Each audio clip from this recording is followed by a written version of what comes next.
सूत्र से ही शब्दों को जानते हैं। वहां पे क्यों कह रहे हैं कि पदच्छेदादि भी सूत्रार्थस्यैव अभिव्यंजनात्। पदच्छेदादि जो भी व्याख्यान है आपका, वो क्या करता है? वो सूत्रार्थ को ही तो अभिव्यक्त करता है ना। तो इसका मतलब क्या हुआ कि सूत्रों से ही हम शब्दों को जानते हैं। चाहे आप जो कोई भी बात कह रहे हैं कि ये व्याख्यान करेंगे, ये व्याख्यान करेंगे, जो भी आप व्याख्यान करेंगे वो सूत्रार्थस्यैव पदच्छेदादि भी अभिव्यंजनात्। सूत्रार्थ का ही वो पदच्छेदादि जो भी व्याख्यान है वो सूत्रार्थ को ही अभिव्यक्त करता है। वो सूत्रार्थ को ही अभिव्यक्त करता है। इसलिए हम ऐसा कह सकते हैं कि सूत्रों से ही हम शब्दों को जानते हैं। आत इति निपातः। आतश्च सूत्रतः एव। इस पंक्ति में आतः ये निपात पद है, ठीक है। उसका अर्थ दिखा दिया है। आतः माने अतश्च हेतुः इत्यर्थः। नादः इति न अदः न अदः न एतद् इत्यर्थः, ठीक है। नैतद् गृह्येत अथवा नादो अर्थरहितत्वात् घोष मात्रमेव गृह्येत। दो अर्थ कर दिए नाद शब्द के। नाद एक तो जो है वो दो पद मिलकर के बन रहा है, न अदह ऐसा, और या फिर दूसरा जो अर्थ किया इन्होंने वो नाद, जो पहले आपके श्लोक में आया था ना, यदधितम विज्ञातम निगदेनैव शब्द्यते। मतलब जो पढ़ा लेकिन जाना नहीं, वो केवल नाद की भांति, अव्यक्त की भांति केवल होता है, उससे कोई अर्थ गृहित होता नहीं है, वो वाला नाद। नाद इति नैतदित्यर्थः ये एक अर्थ हो गया, अथवा दूसरा अर्थ दिखा रहे नादः अर्थरहितत्वात् घोष मात्रमेव गृह्येत। यो शुद्ध सूत्रम कथयेत। जो कोई व्यक्ति सूत्र से विपरीत जाके कुछ बात कहेगा तो वो बात घोष मात्र ही होगी, उसका कोई अर्थ नहीं होगा वास्तव में, ठीक है। ये दूसरा अर्थ। और पहला कि जो व्यक्ति सूत्र के विरुद्ध जाकर के, विपरीत जाकर के कोई बात कहेगा तो उसकी बात प्रामाणिक नहीं होगी। न एतद् गृह्येत न अदः गृह्येत। तो यहाँ ये प्रकरण पूरा हो गया। कौन सा प्रकरण? अथ व्याकरण शब्दस्य कः पदार्थः। सिद्धांतिक रूप में प्रथम पक्ष को रख लिया, व्याकरण का अर्थ सूत्रम ऐसा रख सकते हैं, और लक्ष्य लक्षणे व्याकरणम इस पक्ष को भी रखा है ना। लक्ष्य लक्षणे व्याकरणम अथवा सूत्रम व्याकरणम। वैसे लक्ष्य लक्षणे व्याकरणम ही ज्यादा उपयुक्त है, दोनों में भी देखा जाए तो। चलिए अब एक और नया प्रकरण पुष्पशानी का अंतिम है संभवतः, ये प्रारंभ कर रही हैं। अथ किमर्थो वर्णानाम उपदेशः। आचार्य ने प्रारंभ में ही अथ शब्दानुशासनम, अभी तक सारा अथ शब्दानुशासनम का व्याख्यान चल रहा था। अथ शब्दानुशासन के संदर्भ में प्रश्न उत्तर जो भी हो सकते थे वो किए। उसके बाद अयुन शुरू होता है, वर्णोपदेश शुरू होता है ना, अयुनादि 14 सूत्र, माहेश्वर सूत्र। तो उन्हीं के संदर्भ में ये प्रश्न है, अथ किमर्थो वर्णानाम उपदेशः। वर्णों का उपदेश क्यों कर रही है? प्रदीप देखिए, न ही वर्णोपदेशेन कस्यचित् साधु शब्दस्य अनुशासनमिति भावः। व्याकरण शास्त्र का तो प्रयोजन है ना साधु शब्दों का अनुशासन करना, और जो वर्णों का उपदेश आप कर रहे हो उससे किसी साधु शब्द का अनुशासन तो होता नहीं। सूत्रों से तो साधु शब्दों का अनुशासन है, लेकिन वर्णों से तो है नहीं। न ही वर्णोपदेशेन कश्चित् साधु शब्दस्य अनुशासनम। नहीं है ना किसी भी साधु शब्द का अनुशासन वर्णोपदेश से। फिर वर्णोपदेश क्यों करना? क्योंकि व्याकरण का प्रयोजन तो घटित हो नहीं रहा यहाँ पर। व्याकरण शास्त्र का प्रयोजन आपने कहा था साधु शब्दों का अनुशासन, और ये जो वर्णोपदेश है इससे वो प्रयोजन घटित नहीं हो रहा, तो आप तो फिर वर्णोपदेश क्यों कर रहे हैं? उद्युक्त ननु लोक प्रसिद्ध मातृका पाठेनैव वर्ण ज्ञान संभवान् माहेश्वरो वर्ण समाम्नायः किमर्थः इति पृच्छति भाष्ये। किमर्थ इति। अब अथ किमर्थो वर्णानाम उपदेशः की भूमिका दिखा रहे हैं उद्योगकार की ये प्रश्न पूछने वाले व्यक्ति के मन में, जिज्ञासु के मन में ये बात आ रही है कि लोक प्रसिद्ध जो मातृका पाठ होता है ना, जिसमें वो सबसे पहले वाली पुस्तक जिसमें वर्णमाला का ज्ञान कराती है, जिसको कायदा भी बोलते हैं, कायदा बोलते थे ना पहले, जो छोटे बच्चों को नर्सरी LKG वालों को पुस्तक देते हैं, उसको उर्दू का शब्द है कायदा, या हम हिंदी में बोलते हैं वर्णमाला इत्यादि का ज्ञान। तो वो कह रहे हैं कि वो जो लोक प्रसिद्ध मातृका पाठ है वो सब बच्चों को सिखाते हैं प्रारंभ में, आ ई उ आदि, उसी से जो है वो ज्ञान हो जाएगा वर्णों का। तो लोक प्रसिद्ध मातृका पाठ के द्वारा ही वर्ण ज्ञान संभव होने से माहेश्वर वर्ण समाम्नायः किमर्थ, आपने ये जो माहेश्वर वर्ण समाम्नाय पढ़ दिया है वो किसके लिए है, ये जिज्ञासु के मन में प्रश्न है, इसलिए उसने भाष्य में पूछा है अथ किमर्थो वर्णानाम उपदेशः। पाणिनये महादेव कृतः इत्यर्थः, महर्षि पाणिनि जी के लिए भगवान शंकर जी ने ये बनाया, पाठ किया है आई गुणादि, उनकी डमरू से मिले हैं ना ये 14 सत्र भगवान, इनको महर्षि पाणिनि जी को भगवान शिव के प्रसाद से। पाणिनये महादेव कृतः इत्यर्थः। ननु साधुत्वान्वाख्यानं फलम अतः, कोई कहे कि इन वर्णों के उपदेश का प्रयोजन भी साधुत्व का अन्वाख्यान है, ठीक है। कोई व्यक्ति ऐसा कहे, जैसे जिज्ञासु ने तो प्रश्न कर वर्णानाम उपदेश, उसने क्या सोच के प्रश्न कर दिया कि वर्णों का ज्ञान तो हमें लोक मातृका पाठ से ही हो जाता है सब अध्येताओं को बाल्यावस्था में ही, तो फिर आप जो है वो माहेश्वर वर्ण समुदाय या माहेश्वर वर्ण समाम्नाय क्यों पढ़ रहे हैं। ये तो जिज्ञासु के मन में प्रश्न था, तो कोई उसका उत्तर दे कि हम वर्णोपदेश इसलिए कर रहे हैं ये वाला कि जिससे साधुत्व का अन्वाख्यान हम कर सके, ठीक है।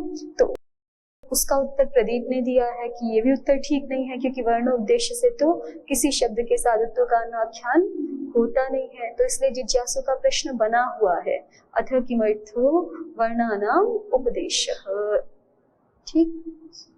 तो समाधाता कहते हैं वृत्ति समवायार्थ उपदेशः, वृत्ति समवायार्थो वर्णानाम उपदेशः कर्तव्यः। वृत्ति के समवायार्थ के लिए वर्णों का उपदेश करना चाहिए।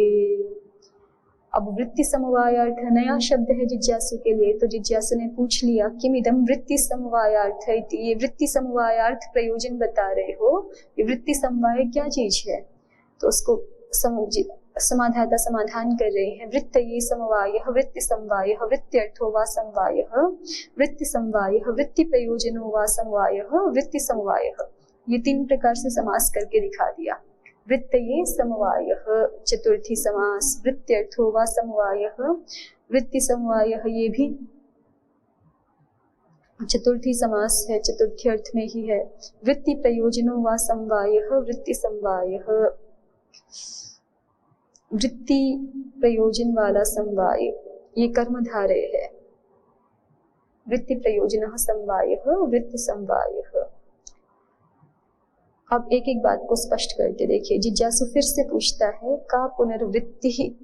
वृत्ति शब्द के बहुत सारे अर्थ हो सकते हैं लोक व्यवहार में, लोक भाषा में। यहाँ पर प्रकृत प्रसंग में वृत्ति शब्द का आप क्या अर्थ ले रहे हैं, का पुनर्वृत्ति, तो कहा शास्त्र प्रवृत्ति। इस प्रसंग में वृत्ति शब्द का अर्थ है शास्त्र प्रवृत्ति ही।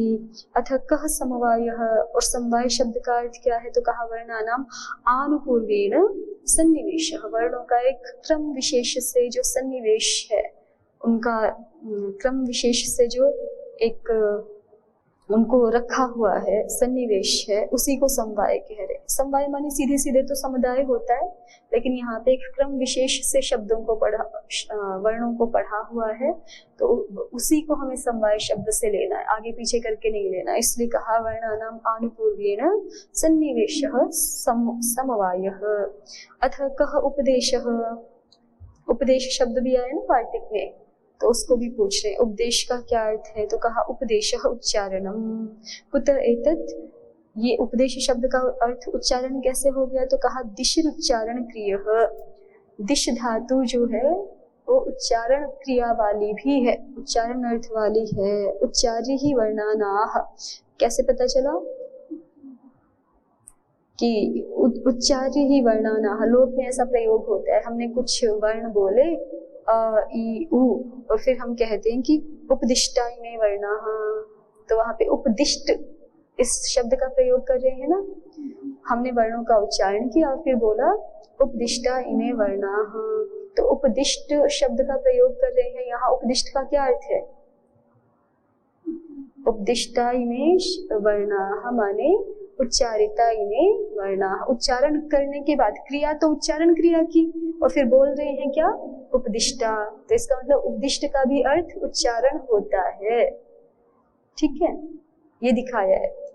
दिश धातु उच्चारण क्रिया वाली भी है, उच्चारण अर्थ वाली है, ये दिखाने के लिए बोला गया है यहाँ पर। तो फिर से एक बार देखिए इसको। अथ किमर्थो वर्णानाम उपदेशः प्रश्न किया था और समाधाता ने समाधान कर दिया है। वृत्ति समवायार्थ उपदेशः, वृत्ति समवाय के लिए अर्थात शास्त्र प्रवृत्ति के लिए, शास्त्र प्रवृत्ति के लिए उपदेश है। वर्णों का आनुपूर्वी पूर्वक सन्निवेश। प्रदीप देखिए, वृत्ति समवायार्थ इति लाघवेन शास्त्र प्रवृत्त्यर्थ इत्यर्थः। सीधा सीधा अभिप्राय है कि शास्त्र प्रवृत्ति लघुता से हो जाए। वृत्ति समवायार्थ धर्म नियमवत समासः, समास पहले एक वार्तिक में धर्म नियमः शब्द में जैसे दिखा के आए हैं वैसे ही यहाँ समास समझ लेना चाहिए। वृत्त्यर्थ इति शास्त्र प्रवृत्ति प्रत्यासन्नत्वं समवायस्य दर्शयति। इज्ञनः इत्यादौ हि यथा संख्य शास्त्रं वर्ण सन्निवेश मात्रादेव अवतिष्ठते। वृत्ति प्रयोजन इति पारंपर्येण शास्त्र प्रवृत्तावस्यंगत्वं सति हि समवाये इत्संज्ञा ततः आदिर अंतेन इति ततः ढ्रलोपे इत्यादि शास्त्र प्रवृत्ति। उद्योत की कुछ पंक्तियां देख लीजिए। वृत्ति समवायार्थ इति, वृत्ति ही माने शास्त्र प्रवृत्ति ही, भाष्यकार ने यही अर्थ दिखाया ही है वृत्ति शब्द का। और तदुपयोगी समवायः, उस शास्त्र की प्रवृत्ति के लिए उपयोगी जो समवाय, समवाय का अर्थ भी भाष्यकार ने जो दिखाया है वही लिया इन्होंने, वर्णगत क्रम विशेषः। ठीक है, वर्णगत जो क्रम विशेष है वो समुदाय है यहाँ पर। तो सबोध्यत्वेन प्रयोजनम यस्य, वह बोध्य के रूप में प्रयोजन है जिसका, उसको कहा गया है वृत्ति समवायार्थः उपदेशः। किसका प्रयोजन है? यस्य से किसको लोगे? सबोध्यत्वेन अर्थः प्रयोजनम यस्य, यस्य कस्य? यस्य उपदेशस्य। 3 शब्द है ना वार्तिक में, मतलब कुल मिला के तो 2 ही है। समास को अलग करोगे तो वृत्ति को अलग लिया हमने, समवाय वैसे तो 4 हो गए, वृत्ति समवाय अर्थ उपदेश। तो वृत्ति माने शास्त्र प्रवृत्ति और शास्त्र समवाय माने क्रम विशेष वाला वर्ण सन्निवेश, है ना। तो वृत्ति और समवाय, वृत्ति के लिए उपयोगी जो समवाय, शास्त्र प्रवृत्ति के लिए उपयोगी जो क्रम विशेष वाला वर्ण सन्निवेश, वह अर्थ है जिसका, अर्थ माने प्रयोजन, वह प्रयोजन है जिसका ऐसा उपदेश है। यही तो पूछा था, वर्णों का उपदेश किस लिए है, तो उपदेश का प्रयोजन बता दिया। उपदेश किस लिए है? वृत्ति समवायार्थ। वृत्ति समवायार्थ शब्द का अर्थ क्या हो गया? शास्त्र प्रवृत्ति के लिए उपयोगी जो वर्णगत क्रम विशेष है वह प्रयोजन है जिसका ऐसा उपदेश है।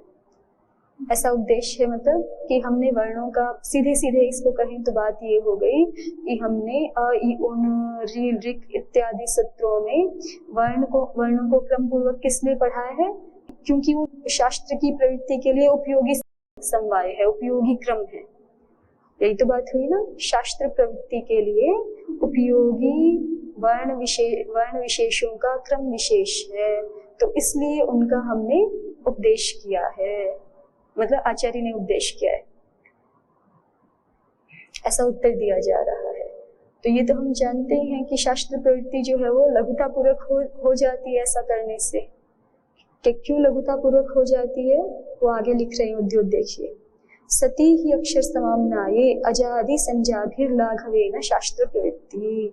सती ही अक्षर समाम्नाये, यहाँ पे जब हम व्याकरण शास्त्र में अक्षर समाम्नाये सबसे पहले पढ़ देते हैं तो अजादि संजाभि अच इत्यादि संज्ञाएं निष्पन्न हो जाती हैं, है ना। इस क्रम विशेष की सहायता से ही तो संपन्न हो जाती है ना। यदि ये क्रम विशेष ना हो, हम अपनी इच्छा से कुछ भी आगे पीछे कर सकते हो तो फिर सारा गड़बड़ हो जाएगा, है ना। लक्ष्य सिद्ध नहीं होंगे, यथेष्ट लक्ष्य सिद्ध नहीं हो पाएंगे। तो सती ही अक्षर समाम्नाये अजादि संजाभिर्लाघवेन शास्त्र प्रवृत्ति ही। अक्षर समाम्नाय के होने पर अजादि संज्ञाओं का लाभ होता है और उन अजादि संज्ञाओं के द्वारा फिर लाघवेन शास्त्र प्रवृत्ति, लघुता से शास्त्र की प्रवृत्ति हो जाती है। इग्यणः इत्यादौ यथा संख्य प्रवृत्तिश्चेति भावः। एक और प्रयोजन साथ में जोड़ के दिखा रहे हैं कि जब ये अच आदि संज्ञाएं बन जाती हैं तो इग्यणः इत्यादि सूत्रों में यथासंख्य भाव की भी प्रवृत्ति हो जाती है, यथासंख्य कार्य भी हो जाता है ना वहां पर। उद्योग ने यहाँ षष्ठी समास दिखाया है, धर्म नियमवद इति षष्ठी समास। तो अथ किमर्थो वर्णानाम उपदेशः का उत्तर क्या दे दिया भाष्यकार ने? शास्त्र प्रवृत्ति के लिए ये उपयोगी समवाय है। शास्त्र प्रवृत्ति के लिए उपयोगी वर्ण विशेष के क्रम को हम कह सके ऐसा प्रयोजन है जिसका वैसा यह उपदेश है। ठीक है, अर्थात उपदेश हमने इसलिए किया है कि जिससे हम शास्त्र प्रवृत्ति में उपयोगी वर्णों के एक क्रम विशेष को कह पाए, इसलिए वर्णों का उपदेश किया है। आगे देखिए, अनुबंध करणार्थश्च दूसरा प्रयोजन दिखा रहे हैं कि एक तो इसलिए कि शास्त्र प्रवृत्ति के लिए उपयोगी संज्ञाएं बनानी है हमें, उसके लिए वर्णों का क्रम विशेष आवश्यक है, उस क्रम विशेष को हम कह सकें, उपदेश कर सकें, इसलिए वर्णों का उपदेश किया है। और दूसरा प्रयोजन दिखा रहे हैं अनुबंध करणार्थश्च, अनुबंध करणार्थश्च वर्णानाम उपदेशः कर्तव्यः। अनुबंध करने के लिए भी वर्णों का उपदेश करना चाहिए। अनुबंध कौन से? आयुन में जैसे न लगाया अंतिम में, रिल रिक में ककार आदि, आगे सब सूत्रों में 14 के 14 सूत्रों में अनुबंध लगाया है ना कोई हमने, तो वो अनुबंध लगा सके। अनुबंध करणार्थश्च वर्णानाम उपदेशः कर्तव्यः। अगर वर्णों का उपदेश ही नहीं करेंगे, ये समझेंगे कि अयुन आ ई उ रील रिक आदि तो सबके परिचित हैं ही मातृका पाठ से, तो यदि हम उपदेश नहीं करेंगे तो हम वहां पे फिर उसमें जो विशिष्ट अनुबंध लगाना चाहते हैं उसको भी नहीं लगा सकेंगे, और अनुबंध नहीं लगा सकेंगे तो फिर संज्ञाएं नहीं बनेंगी आपकी, क्योंकि संज्ञा बनाने के लिए तो अंत्य इत संज्ञक की आवश्यकता है ना। आदिरंतेन सहेता, अंत्य इत चाहिए वहां पे, वो मिलेगा नहीं बिना अनुबंध लगाए, तो संज्ञाएं नहीं बनेंगी। संज्ञाएं नहीं बनेंगी तो जो पहले प्रयोजन कहा था लघुता से शास्त्र प्रवृत्ति, वो भी बाधित होगा। तो अनुबंध करणार्थश्च वर्णानाम उपदेशः कर्तव्यः। अनुबंधान आसंश्यामीति न हि अनुपदिश्य वर्णान अनुबंधाः शक्याः आसन्तुम्। बिना वर्णों का उपदेश किए तो अनुबंधों को नहीं लगा सकते ना, ठीक है। अनुबंधान आसंश्यामी माने अनुबंधों को मैं वहां पे आसक्त करूंगा, लगाऊंगा, ठीक है, जोड़ूंगा। इसके लिए भी आचार्य ने वर्णों का पाठ किया है पहले। अनुबंधान आसंश्यामीति न ही अनुपदिश्य वर्णान, वर्णों को बिना उपदेश किए अनुबंधाः शक्याः आसन्तुम्, अनुबंध वहां पे जोड़े नहीं जा सकते, लगाए नहीं जा सकते। स एष वर्णानाम उपदेशो वृत्ति समवायार्थश्च अनुबंध करणार्थश्च। तो इस तरह से वर्णों का यह वर्णों का उपदेश दोनों प्रयोजनों के लिए है, वृत्ति समवायार्थ भी है और अनुबंध करने के लिए भी है। वृत्ति समवायश्च अनुबंध करणम च प्रत्याहारार्थम। और वृत्ति समवाय और अनुबंध करण ये दोनों किसके लिए है? वृत्ति समवाय मतलब वृत्ति के लिए उपयोगी जो वर्णगत क्रम विशेष वो, और अनुबंध करण ये दोनों किसके लिए है? प्रत्याहारार्थम, ये प्रत्याहार संज्ञाएं निष्पन्न करने के लिए है। और प्रत्याहार किसके लिए है? तो कहा प्रत्याहारो वृत्त्यर्थः, प्रत्याहार तो वृत्ति के लिए है माने लाघव से शास्त्र प्रवृत्ति के लिए है, वृत्ति के लिए है माने लाघव से शास्त्र प्रवृत्ति के लिए है। और देखिए नीचे अंतिम से पहली पंक्ति, भाष्ये वृत्त्यर्थ इति लाघवेन शास्त्र प्रवृत्त्यर्थ इत्यर्थः एतेन प्रत्याहार द्वारा समवायस्य वृत्त्यर्थता दर्शिता। तो इस तरह से प्रत्याहार संज्ञाएं जो है उनके द्वारा समवाय की वृत्त्यर्थता दिखाई गई। अच आदि संज्ञाओं के द्वारा जो अयोन इत्यादि समुदाय है वो वृत्ति के लिए उपयोगी होता है, क्योंकि उस समवाय विशेष के होने पर ही प्रत्याहार संज्ञाएं बनती है, और प्रत्याहार संज्ञाएं बनती हैं तो वो शास्त्र प्रवृत्ति के लिए उपयोगी होती हैं। तो समवाय वृत्त्यर्थ कैसे है, समवाय जो है वो शास्त्र प्रवृत्ति में कैसे सहयोग दे रहा है उसको दिखा दिया। सीधे सीधे तो नहीं सहयोग देगा, लेकिन वो जो समवाय है वो प्रत्याहार बनाने में उपयोगी होगा, और प्रत्याहार बनाने में उपयोगी होगा तो प्रत्याहार फिर शास्त्र प्रवृत्ति में उपयोगी होंगे, लघुता से शास्त्र प्रवृत्ति में। तो इस तरह से समवाय की वृत्त्यर्थता प्रत्याहार संज्ञा के द्वारा दिखाई गई। बीच में प्रत्याहार संज्ञा है ना, समवाय सीधे वृत्ति से नहीं जुड़ा हुआ, समुदाय नहीं, समवाय फिर उससे प्रत्याहार, प्रत्याहार से फिर शास्त्र प्रवृत्ति। प्रदीप ने कहा है प्रत्याहार शब्देन अनादिकाः संज्ञाः उच्यन्ते, तो ये तो ठीक ही है, प्रत्याहार शब्द से यहाँ पर अनादि संज्ञाएं ली गई। अब तीसरा प्रयोजन बताता है जिज्ञासु, वर्णोपदेश किस लिए किया। सबसे पहली बात थी कि हम एक क्रम विशेष को बता सके, वर्णगत क्रम विशेष को। दूसरा अनुबंध लगा सके। तीसरी बात कही है इष्ट बुद्ध्यर्थश्च वर्णानाम उपदेशः इष्टान वर्णान बोध्यामहेति। इष्ट वर्णों को जनाएंगे ऐसा सोच करके भी आचार्य वर्णों का उपदेश कर रहे हैं। बुद्ध धातु का प्रयोग है ना, बोध्यामहे, इष्टान वर्णान बोध्यामहे। हम जो है वो इष्ट वर्णों को जनाएंगे। न ही अनुपदिश्य वर्णान इष्टा वर्णाः शक्या विज्ञातुम, न ही अनुपदिश्य वर्णान, वर्णों को उपदेश किए बिना इष्टा वर्णाः शक्या न विज्ञातुम, इष्ट वर्ण नहीं जाने जा सकते हैं। प्रदीपः सतिषुपदेशे कलादि दोष रहिता ये वर्णा निर्दिष्टास्ते तथैव प्रयोक्तव्या इति उक्तम भवति। कि जब देखिए हमें तो वर्णों का उपदेश करना ही है, प्रत्याहार संज्ञा मुख्य प्रयोजन है ही है, उसके लिए करना ही है हमें वर्णों का उपदेश। साथ में जो हम वर्णों का उपदेश कर रहे हैं तो बिल्कुल शुद्ध स्वरूप वाले वर्णों का उपदेश करेंगे, जिसमें वर्णों के कोई भी कला आदि दोष नहीं होंगे। तो हमें तो प्रत्याहार बनाने के लिए वर्णों का उपदेश करना ही है, लेकिन साथ में ये भी प्रयोजन सिद्ध हो जाएगा कि कलादि दोष रहित वर्णों के शुद्ध स्वरूप को हम बता पाएंगे अध्येताओं को। ठीक है, तो यही है इष्ट बुद्ध्यर्थश्च वर्णानाम उपदेशः। इष्ट वर्ण, इष्ट स्वरूप का, वर्णों के इष्ट स्वरूप का बुद्ध्यर्थ, बुद्ध्यर्थ माने ज्ञान कराने के लिए, इष्ट वर्ण स्वरूप के ज्ञान कराने के लिए भी वर्णों का उपदेश है। इष्ट बुद्ध्यर्थश्च वर्णानाम उपदेशः इष्टान वर्णान बोध्यामहे इति न हि अनुपदिश्य वर्णान इष्टा वर्णाः शक्या विज्ञातुम्। प्रदीपः सति ही उपदेशे कलादि दोष रहिता ये वर्णा निर्दिष्टाः। सति ही उपदेश माने उपदेश करने पर कलादि दोष रहिता ये वर्णा निर्दिष्टाः, हम ऐसा भी बता पाएंगे कि कलादि दोष रहित ये वर्ण हमने जिस तरह से निर्दिष्ट किए हैं, जिस स्वरूप में निर्दिष्ट किए हैं, ते तथैव प्रयुक्तव्या, उनका वैसा ही प्रयोग करना चाहिए। इति उक्तम भवति, ये भी साथ में जुड़ा हुआ एक प्रयोजन सिद्ध हो जाता है अ ई उ आदि वर्णों का उपदेश करने पर। ठीक है, उद्योतः बोध्यामहे अंतर्भावित न्यर्थः, ये अंतर्भावित न्यर्थ प्रयोग है, इसलिए इसका अर्थ जानेंगे ऐसा नहीं है। क्या कर इष्टान वर्णान बोध्यामहे, जनाएंगे ऐसा अर्थ है। इष्ट वर्णों को हम जानेंगे ऐसा नहीं, इष्ट वर्णों को हम जनाएंगे, बोध कराएंगे। बोध कराएंगे तो यहाँ पे निच तो दिख नहीं रहा, उसके लिए निच चाहिए, इसलिए उद्योत ने कहा है अंतर्भावित न्यर्थ। ये प्रयोग अंतर्भावित न्यर्थ वाला है। बोधयिष्यामहे इत्यर्थ। बोधस्यामहे का अर्थ है बोधयिष्यामहे, बोध कराएंगे। एवं विज्ञातुम इत्यस्य ज्ञापयितुम इत्यर्थः।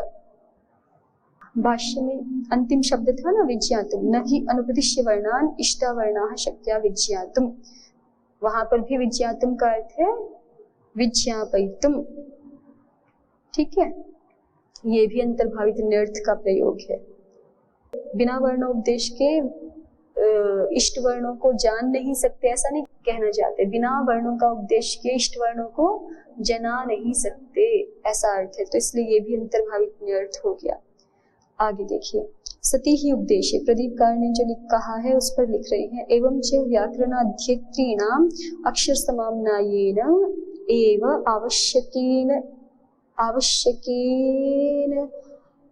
आवश्यकेन इष्ट वर्ण ज्ञाने सिद्धे न तदर्थम मात्रिका पाठनीया इति भावः।